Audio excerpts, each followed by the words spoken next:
PT Bank Negara Indonesia Tbk atau emiten berkode saham BBNI melaporkan kinerja keuangan sepanjang tahun 2025.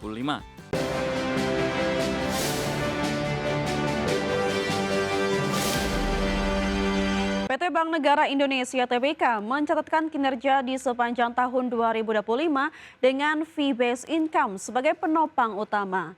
Di tengah tekanan beban bunga dan pencadangan, BNI tetap menjaga pertumbuhan kredit dan dana pihak ketiga.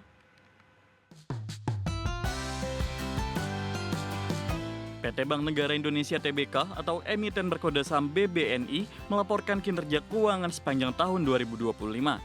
Pendapatan komisi atau fee-based income menjadi salah satu penopang utama kinerja bank tahun lalu. Secara konsolidasian, BNI mencatatkan pendapatan bunga bersih sebesar 40,33 triliun rupiah. Angka ini turun tipis 0,4% secara tahunan seiring kenaikan beban bunga.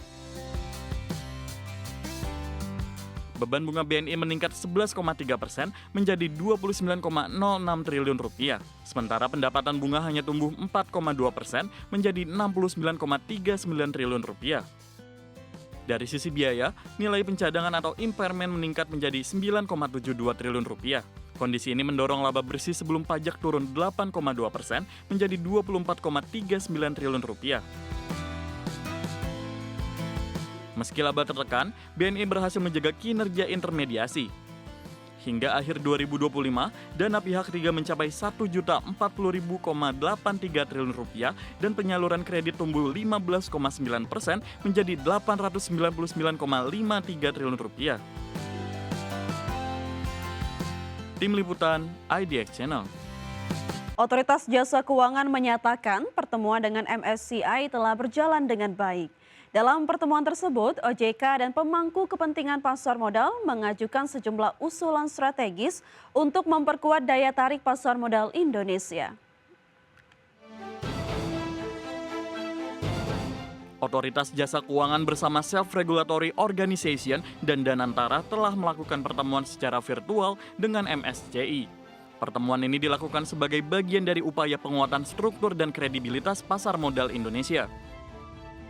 Kepala Eksekutif Pengawas Pasar Modal, Keuangan Derivatif dan Bursa Karbon OJK, Hasan Fauzi menyatakan, OJK telah menyampaikan sejumlah proposal usulan kepada MSCI. Proposal tersebut disampaikan dalam diskusi yang dilakukan bersama MSCI pada Senin sore. Salah satu usulan yang diajukan adalah terkait pengungkapan Ultimate Beneficial Ownership atau penerima manfaat akhir. Langkah ini dinilai penting untuk meningkatkan transparansi kepemilikan saham di pasar modal Indonesia. Selain itu, OJK dan Bursa Efek Indonesia juga mengajukan usulan terkait peningkatan likuiditas pasar. Usulan tersebut diharapkan dapat mendorong peningkatan free float saham emiten di dalam indeks.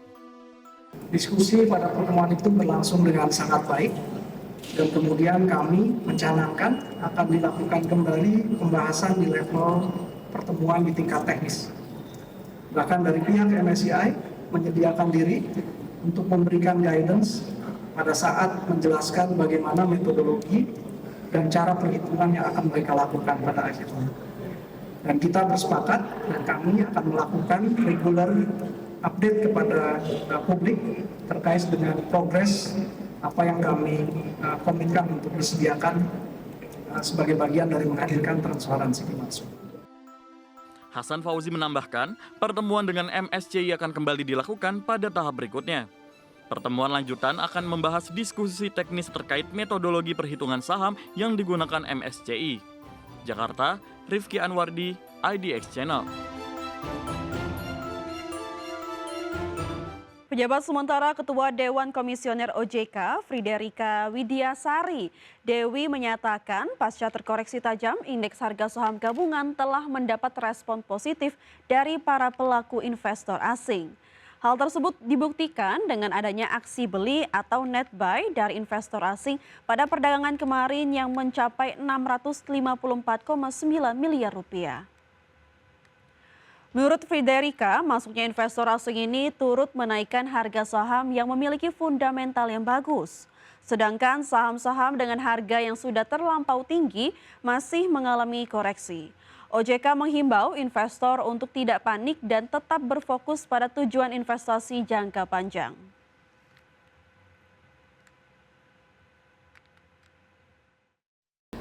Ternyata setelah 4 hari asing net sell, pada hari ini asing mencatatkan net buy sebesar 654,9 miliar rupiah. Jadi ini berita bagusnya bahwa ternyata foreign buy hari ini.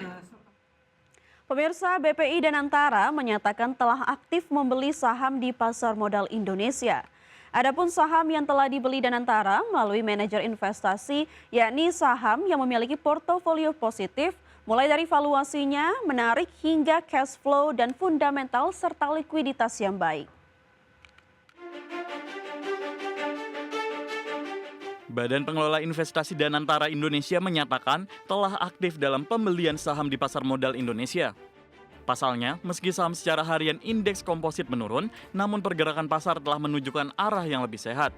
Chief Investment Officer BPI Danantara Indonesia, Pandu Sahrir mengatakan, saham yang telah dibeli Danantara melalui manajer investasi, yakni saham yang memiliki portofolio positif, mulai dari valuasinya menarik, hingga cash flow dan fundamental serta likuiditasnya baik. Kita aktif partisipan membeli saham-saham yang tadi saya bilang cash flow-nya bagus, memiliki profil bisnis yang bagus, valuasi yang baik, dan juga perlu likuiditas yang baik. Pandu menambahkan, masuknya Danantara ke pasar modal Indonesia ini merupakan bagian dari sinergi bersama OJK dan Bursa Efek Indonesia dalam melaksanakan reformasi pasar modal, utamanya dalam percepatan isu transparansi kepemilikan saham dan free float yang menjadi perhatian MSCI. Jakarta, Rifki Anwardi, IDX Channel. Pemirsa, PT Delta Giri Wacana Tbk atau emiten berkode saham DGWG mencatatkan volume penjualan tertinggi sepanjang sejarah perseroan pada akhir tahun 2025. Pencapaian ini didorong oleh lonjakan permintaan di segmen pupuk dan pestisida yang tumbuh signifikan melampaui target tahunan. Emiten berkode saham DGWG melaporkan performa gemilang dengan volume penjualan pupuk mencapai 513.000 ton atau melonjak 33% dibandingkan tahun sebelumnya. Pertumbuhan positif juga diikuti oleh segmen pestisida yang naik 27% serta alat pertanian seperti sprayer yang tumbuh 26%. Presiden Direktur DGWG David Yauri menyatakan bahwa pencapaian fantastis ini merupakan hasil optimalisasi pemanfaatan big data untuk mengidentifikasi kebutuhan pasar secara tepat waktu. Selain faktor eksternal seperti kondisi iklim yang mendukung, keberhasilan DGWG juga dipengaruhi oleh pengerahan sumber daya yang efektif dan dukungan inisiatif pemerintah di sektor pertanian. Penggunaan data besar dalam aktivitas pemasaran terbukti mampu membuat distribusi produk menjadi lebih tepat sasaran. Perusahaan tidak hanya fokus pada kuantitas, namun juga konsisten melakukan langkah strategis untuk menjaga kualitas margin melalui efisiensi rantai pasok dan disiplin biaya operasional. Adapun manajemen memandang capaian rekor di tahun 2025 sebagai fondasi kuat untuk melampaui target bisnis di periode mendatang. Dengan implementasi strategi yang terukur dan kesiapan operasional yang matang, DGWG optimistis dapat mencatatkan kinerja profitabilitas yang lebih baik dari rencana awal. Kedepan, perseroan akan tetap berfokus pada penguatan layanan dan efektivitas distribusi guna mendukung produktivitas sektor pertanian nasional secara berkelanjutan. Berbagai sumber IDX Channel.